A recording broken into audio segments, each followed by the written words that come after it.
أعوذ بالله السميع العليم من الشيطان الرجيم.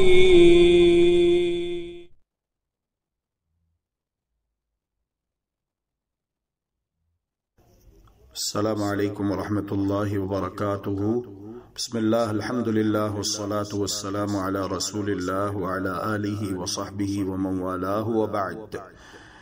اس مسئلے پر علماء امت میں کوئی اختلاف نہیں ہے کہ حیض کا خون جاری ہونے سے روزہ ٹوٹ جاتا ہے.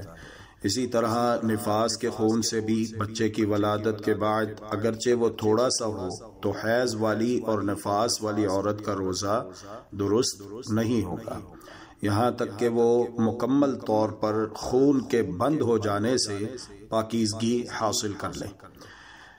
کسی مریض کو بچانے کے لیے زیادہ مقدار میں خون نکلوایا تو روزہ باطل ہو جائے گا، مگر تھوڑی مقدار میں جو خون تجزیے یا مرض کی تشخیص وغیرہ کے لیے لیا جائے یا بغیر اختیار کے کسی زخم سے نکلے یا نکسیر کا خون جو خود بخود جاری ہو جائے یا کسی چوٹ کے لگ جانے سے یا جلد کٹ جانے سے خون جاری ہو جائے تو صحیح یہ ہے کہ اس سے روزہ نہیں ٹوٹتا، اس لیے کہ اس میں انسان کا اختیار شامل نہیں ہے. ایسے ہی زخم کو چیرا لگا کر پیپ نکالنے کی وجہ سے روزہ نہیں ٹوٹے گا، چاہے اس دوران خون بھی کیوں نہ نکل آئے. دانتوں سے نکلنے والا خون روزے پر اثر انداز نہیں ہوتا اور نہ ہی اس سے روزہ ٹوٹتا ہے، چاہے وہ خود نکلے یا کسی کے زد و کوب کرنے سے.